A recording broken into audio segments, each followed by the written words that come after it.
Hello, everyone. This is Steve Wyss here, and this is Nordic Football Podcast live for the first ever time on YouTube here. We've never done this before, so bear with us if there's a few technical glitches. But we're here to preview Chelsea versus Malmö, which kicks off in about an hour from Stamford Bridge. We're hoping to be joined by Jonathan Fadubga, who is right at the stadium tonight. He's going to be joining us due course. But for now, I'm delighted to welcome Kevin Harper to the show. A long-standing colleague and friend of myself. Kev is the author of kevshatsportsbet.com and a regular contributor on the Luton Town Supporters Trust podcast. So welcome aboard, Kev. Hi, Steve. How you doing? Cheers for inviting me on. Honoured to be on for the first live podcast. Looking forward to it. Yeah, well, one of the main reasons we've got you on because you are a Premier League analyst, tipster, whatever you want to call it. You know Chelsea FC better than me, probably, and better than quite a lot of other people. And, well, let's just go through the team sheet for tonight's game. And Maurizio Sarri has made 7 changes for Chelsea. Caballero in goal, Rudiger, Kante, Barkley, Kovacic, Giroud, Hudson-Odoi, Willian, Christensen, Azpilicueta, and Emerson. That is the team. Malmö X1 is Darlin in goal, Safari, Rakes, Bakirou, Trauterson, Rosenberg, Christensen, Bengtsson, Antonsen, Nielsen, and Vindheim. If that's in a bit of a weird order, I do apologise. It's from the UEFA website, which lists the names in numerical order rather than positional order, which is all very confusing. But I think the first question I've got to ask you, Kev, here is what is more important to Chelsea? Winning the Europa League or winning the League Cup at the weekend? Well, I would imagine, Steve, that you've got to say Sunday, really, wouldn't you? I mean, you can't survive at Chelsea without winning trophies. Chelsea have got to come through another 4 rounds, even if they make it through tonight, which I'm guessing most people are expecting them to. Not only have they got to get through 4 rounds, but there's some tasty sides still left in the Europa League, isn't there? There's nothing but certainties to win the Europa League, whereas they've got a 90-minute shootout against Manchester City on Sunday, which, okay, based on what we saw a couple of weeks ago, also far from easy, but you'd take your chances over 1 game as opposed to 8, wouldn't you? Yeah, and he's made 7 changes from the team that lost on Monday night against Man United 2-0. It was a very, very sorry performance, wasn't it? Well, no pun intended there. But yeah, I mean, it was, wasn't it? But I didn't really get anything out of Chelsea that I didn't expect on Monday night, I've got to be honest. I think I said to you before the game when we were having a private conversation that I fancied Man United to do a job on them. And that's pretty much exactly what they did, isn't it? I think Chelsea are what we saw really the other night. They're at best they're the 5th best team in the Premier League. That might even be pushing it if Arsenal can sort their sort of problems out as well. And they're a good cup side. That's the best that they're going to hope for, albeit they weren't a particularly good cup side the other night, were they? No, they certainly weren't. I thought it was really poor, and I think in a lot of situations the manager might already be sacked. I think there's quite a lot of people who are surprised that he's not sacked. And I'm just looking at the actual Premier League sack race right now. Maurizio Sarri is the 1-4 favourite to be the next manager removed from his post, which is bad news for Claude Puel backers, because Claude Puel was 1-6 in this market on the 26th of January. And now look how the tables have turned. But 1-4 favourite, is that printing money, do you think? Could be, yeah, could well be. I mean, let's be honest. If he's there on Monday morning, there'll be quite a few people surprised, particularly if they take another batter in at Wembley Stadium on Sunday afternoon. Probably not the kind of price that I'd want to be steaming into, because you never know what sort of clubs could panic in the Premier League. But you'd have to say there's probably no one sort of other than Puel, like you said, and even he seems to hang around God knows how long. There's probably no one really sort of teetering on the edge, is there? Obviously the Huddersfield manager's been and gone. Don't think Cardiff are likely to get rid of Warnock anytime soon. Ranieri's safe at Fulham. And the other teams that are down there, Palace, Hodgson's not going anytime soon. Benitez certainly isn't leaving. Southampton have already changed their manager. So you've got to think at some point Sarri will be the next to go. But just how long you have to wait for your dosh remains to be seen. But I would wager it wouldn't be too long. I've got to be honest, I think if they didn't have this final coming up, he'd be sacked already. I think they're giving him a chance. He got them to the League Cup final and he deserves a chance to manage them in that. But I think if the result is not favourable there, or if he certainly needs a performance on Sunday. That's the big game. So in terms of the lineup here tonight, some changes. I mean, who are you looking out for in this Chelsea team? Hudson-Odoi, there's been an awful lot said about this lad, and he's Bayern Munich want him, for goodness sake. Why has he not been given enough chances at Chelsea, and can he take that opportunity tonight? Well, as for the answer of why he hasn't been given enough chances, I've absolutely no idea, really, Steve. He's a player that I really like. To be fair, looking at Bayern Munich the other night, I can see why they want him. They looked pretty toothless up front when Serge Gnabry's getting in their side, when he couldn't even get in the Arsenal ranks. That kind of says everything about where they're at the minute. So I can understand why Bayern want him. Same time, I can probably understand why Chelsea want to keep him. But if you're going to keep him, play him. I mean, you looked at the other night, Pedro was pretty much, well, he wasn't at the races, was he? He's injured tonight, isn't he? Or ill, sorry. So that's probably understandable. But even when he took Pedro off, he brought Willian on instead of. We may well have just had a connection problem there. This is the problem sometimes going live. There's no sort of plan B. There's no adjusting if things are going wrong, and that's what's got him in this mess. I really like Hudson-Odoi from a betting point of view tonight, actually, Steve. He's 6-1 to score the first goal, and now that you've confirmed to me that he's starting, I think that's a great bet. He's also 2-1 to score any time. He's got a point to prove, hasn't he? And I would imagine he'll be out there to do it. I don't think you read Eden Hazard's name out, did you, in that team list? I certainly did not know. He's not in. So I would imagine that Hudson-Odoi will see an awful lot of the ball, and he's that special guy who can make something work. As I say, with a point to prove, watch out for him tonight. He's likely to be Chelsea's main man, particularly with their struggles in attack. Yeah, I was going to say, in terms of first goal scorer bets, then he was the one that caught my eye as well. And for those interested in the market, you actually got Higuain and Hazard are actually still favourites, even though they're not on the pitch to start with. Giroud 4-1 would probably catch appeal, but he seemed to, he scored in the first leg, but he needed about 4 or 5 chances to actually do it. That's the sort of player he is, I think, these days. I mean, Willian's always got a shout. The shortest man in the market from a Malmö point of view is Marcus Rosenberg, who supplied a great assist last week. He got Malmö's goal, which has kept them in this tie, it must be said. They're not completely out of it. I mean, they are. For goodness me, they're a massive price just to actually win the game, Kev. They're 13-1 to win outright, but they've got to win by, well, they can't. 1-0 isn't enough for them. They need to score at least 2 goals.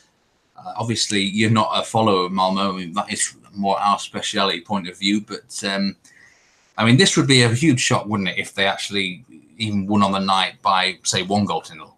Yeah, it would. Yeah, I think there's levels here, aren't there? I mean, whilst Chelsea might not be in amongst the elite teams in this competition, I'd still favour the likes of Napoli, maybe even Arsenal ahead of them. They're obviously a cut above Malmö. They would be a cut above Malmö if Malmö were right in the middle of their season.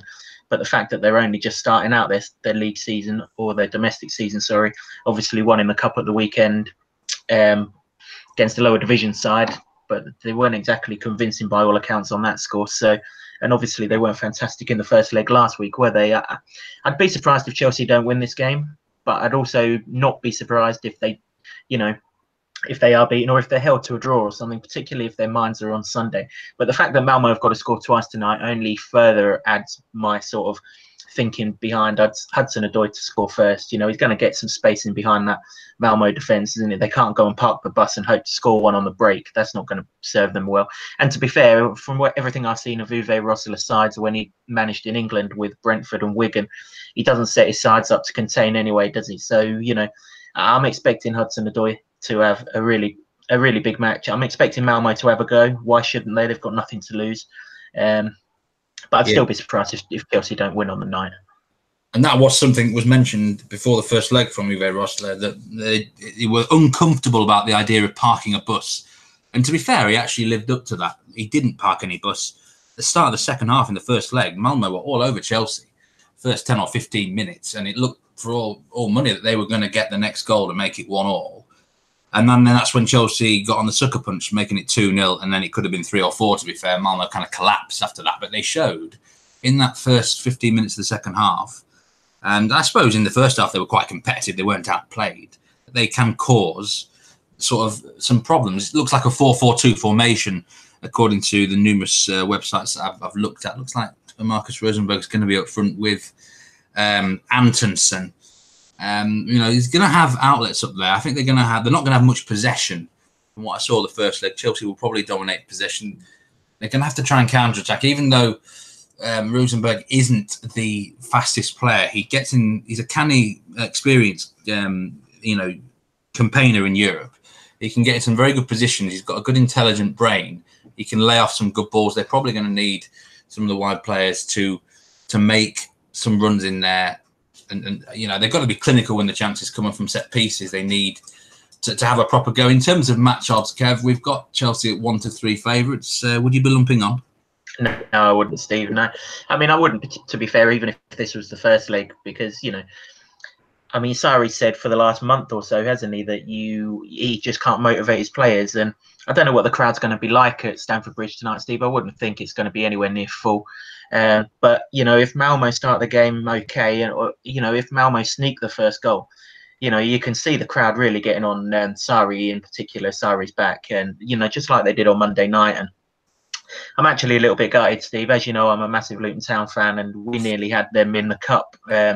Unfortunately, we lost to Sheffield Wednesday. I'd have fancied our chances of having to go down there. So I certainly wouldn't be backing Chelsea at 1-3 against anyone, really. Malmö, you've got to respect him. You mentioned Antonsen there. He'll know the score when he Leeds United, Blackburn followers will know all about him. He can find the back of the net if the ball's presented to him. I still think Chelsea will win the tie, but you can't go steaming in at 1-3. No, I completely agree. I think from a betting point of view here, it'd be foolish to be backing Chelsea. For a start, they don't need to win the game. They can even afford to lose it and still go through 1-0. And they've got a massive focus on the weekend. I don't care, the 7 changes, yes, and these guys coming at the team need to catch the eye if they can. But I think everyone in the whole squad is aware how massive that cup final is for Chelsea. And, they will look at the first leg and think, we should have been 3 or 4-0 up. They're not going to pose too much of a challenge here. We know they have motivational issues. Sarri's said that himself. You would still expect the quality.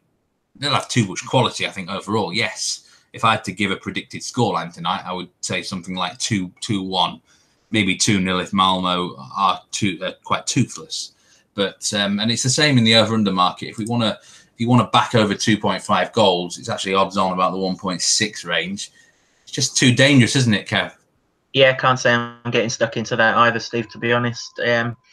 Like you say, 2-0's got to be a live runner, hasn't it? A genuinely live runner. Or, if Chelsea get an early first goal, they might well park the bus themselves. Not park the bus, but, take it easy, reserve their energies for Sunday. They're going to need all the energy they can muster, can't they? I mean, Man City looked pretty tasty last night, even with 10 men. So, I'm not enthusiastic about Chelsea here. They'll win, they'll get the job done, but I wouldn't be betting on them to do any more than that. We are waiting from our man from Stamford Bridge, Jonathan Fadubga. He just sent me a message. He's stuck on the tube right now. I'm afraid this sort of thing rather happens, doesn't it, down London? I remember from my days working there, but we are waiting on him. Hopefully he will get there ASAP and join us and certainly talk from a Malmö point of view. I know he's very excited about this game. And he's going to be posting, he's going to be on Periscope on the Nordic Football Podcast before kickoff inside the stadium. I think the Malmö fans, what a great night out for them. This is what it's all about for teams. I'm not calling them a small team by any means, Kev, but, for the sides, the less glamorous sides in Europe, getting to this stage in the tournament, it's kind of reward, isn't it, for all the hard work they do right from the qualifiers back in August. And it's actually testament to the fact that they've taken it seriously to get this far as well. There's nothing that I hate more in this competition than the side that bust their gut to qualify for it and then start sticking the reserves out. I'm looking at you, Portsmouth, back in the day, and, Tottenham when they were in it, under Harry Redknapp. If you're going to be in the competition, take it seriously. Malmö have done that. Full credit to them. And I hope they enjoy their night out tonight. I hope they get something out of the evening that they can take back into their domestic season. And, maybe also from a neutral point of view, I hope they give Chelsea a few scares. I'm probably going to watch the game tonight. I might well I'll get more enjoyment out of it if Malmö are competitive. So I hope they're that at the very least. Yeah, I think it's, it's interesting what you say in terms of the teams that take it seriously and not. I mean, Chelsea are actually the favourites to win the Europa League right now. I wouldn't be betting on them by any means, but you got to look at them and obviously they will be taking it seriously if they suddenly can't qualify for the Champions League. But if they do turn around their form and sort of get themselves in that top four comfortably, then it'll be a different kettle of fish, won't it? But yeah, I don't like teams that don't take it seriously. I seem to remember a Mark Hughes side. I can't remember. Was it Man City back in the day, maybe? Who they didn't take it seriously. Too many. What is it about the attitude of the Europa League in the United Kingdom, Kev, where it's kind of, well, it's pissed up on, really, isn't it? It's laughable. It is. I think we're just not accustomed to Thursday night football, are we? That was the thing. But, really and truly, teams in England should have looked at this, 10, 12, 15 years ago when Roy Hodgson led Fulham to the final. If they're going to get there taking it seriously, there's no excuse for any of the others. I mean, if the others want to look down on it, well, do better in the league and make sure you get in the top four, Now that there's a Champions League space up for grabs for the winner as well, there really is no sort of reason why they can't take it seriously. I mean, I'm looking at Arsenal. Their game's going on right now, and Unai Emery takes it seriously, doesn't he? He's already won it 3 times with Sevilla. Didn't make many changes to his side tonight, albeit they were behind going into the tie. But you'd like to see Arsenal rewarded for the bravery of playing a strong side. Okay, I know they haven't got a game in this the weekend, or sorry, didn't have a game last weekend to worry them. But even so, even in the sort of group stages, he wasn't making wholesale changes, was he? So those sort of sides that take it seriously are the ones that I kind of hope get rewarded. And the Spanish sides generally do, don't they? And it just so happens that they've been one of the best teams in Europe internationally for the last 10 years as well. There's got to be something in that. Yeah, I think, before we do sign off, I just want to talk about Maurizio Sarri again some more, because obviously there's so much mentioned about him right now with the Sarri ball. I mean, A, what do you think has actually gone wrong for him at Chelsea? And B, what has he got to do to turn it around so quickly? What can he do to save his job now and right the wrongs? Admit that he's wrong, first and foremost. The Kante situation's a joke. You've got the best player in his position in the world in a holding midfield role, or that deep line playmaker role. Why he brought Jorginho in, I've absolutely no idea. All the bloke does is pass it backwards. Any old fool can do that. But that in a way kind of sums up Sarri. And in January he's gone and signed Gonzalo Higuain. I'm not necessarily saying that Higuain's a bad player or he's past it or anything like that. But managers who go back to their old club to get their old players, they don't do nothing to inspire me. I like managers who find progressive players, who bring in players that their current club needs. And Chelsea didn't need Jorginho when they signed him. They had Kante. All they've done is move Kante into a position where, okay, he's still effective in his own performance, but there's no way on earth that the team are anywhere near as good as they would be with Kante blocking the route through to that defence. And breaking up play like only Kante does. They've got many an attacking midfielder that they can use. Loftus-Cheek, Barkley, those sorts of players. They really don't need Jorginho, but he's not going to get dropped by Sarri anytime soon, is he? And ultimately, that will be the undoing of Sarri. He won't be there long. I think I've read somewhere today in the news in England that Roma are asking about whether they can have him for next season. Well, I'd wager you can have him on Monday morning, to be honest. Well, I think the problem is with Chelsea, when they're not playing well, i.e. the Bournemouth game, City away. All right, City were great that day. Monday night, I think a lot of teams would fancy playing them. I'm sure your Luton Town would enjoy facing them right now, Kev. You'd fancy getting a result against them, wouldn't you? Oh, Christ. I was gutted that we didn't get down there. I really would have fancied a crack at them.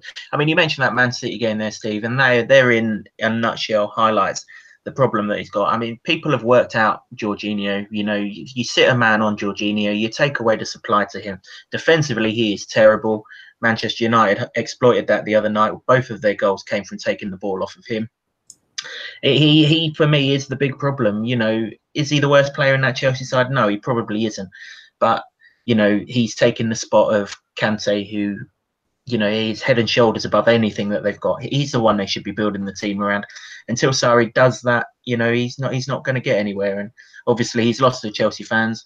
I don't particularly think he had them to begin with. When he came in and he said it's going to take 3 or 4 months to get my style across, 3 or 4 months passed and he can't motivate the players. He doesn't paint a pretty picture in the media. And ultimately that'll be his undoing. I'm amazed Abramovich hasn't sacked him already. You have to win. You have to win trophies to survive. In fact, even if you win trophies, as Antonio Conte can legislate for, you're not safe. But to not win trophies, you know, the writing's got to be on the wall.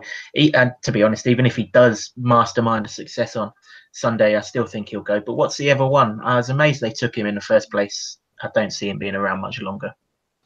Do you know what? I think I read something when Gordon Strachan was asked, I think it was on Sky Sports debate show, what is Sarri ball? He said, to me, it just looks like a 4-3-3 where you overpass the ball. And you know what? He's probably not far wrong there, is he, Gordon?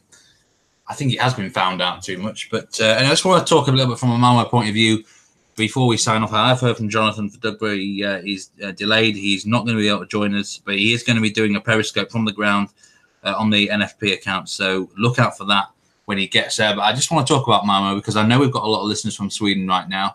From my own perspective, I would say that the players to look out for, definitely Batcher in the middle of the park for them. He has got to get into this game. You know, he's facing the likes of Kante, Kovacic, people like that. He's got to get into the game. The big man up front, Marcus Rosenberg, he's got to use his intelligence really wisely because he's not going to get many opportunities, but he is capable of setting up the chances if he's given the opportunity. And from the actual substitutes bench, I'm surprised. We've mentioned this name before. Roman Gal is a fast, tricky player. If they are still in the tie, I mean, who knows? You know, it might get close. Then in the last 20 minutes, if they do unleash him, he could potentially do something. But, I mean, we've got to end with a prediction for the match. I'm going to go 2-1 to Chelsea myself, but I don't say that with any conviction. What are you going to say, Kev? 2-0 Chelsea, Steve. Hudson-Odoi to get one of the 2 goals. Well, thanks very much for joining us, Kev. If you want to hear more from Kevin Harper, then tell us about the podcast you're on at Luton Town. Yeah, I'm the media officer at the Luton Town Supporters Trust podcast. We run monthly podcasts within 3 or 4 of us that talk about Luton Town, and then every so often we're invited down to the training ground. We get to interview Luton Town players. Really good insight. Obviously, with Luton Town doing really well at the moment, players are absolutely free with their time. They give some great reaction and things, and generally good listen. Yeah, and your website as well, kevs@sportsbets.com, where you cover a range of sports, including the Premier League. So thanks very much for joining us on this live show. I hope you enjoyed it, everyone. You can, of course, re-listen to it whenever you want to. But we're going off air now. Watch out for that Periscope from inside Stamford Bridge tonight, where Jonathan Fadubga will be doing some pre-match analysis, especially from a Malmö point of view. So, well, goodbye, everyone, and take care. Thank you very much.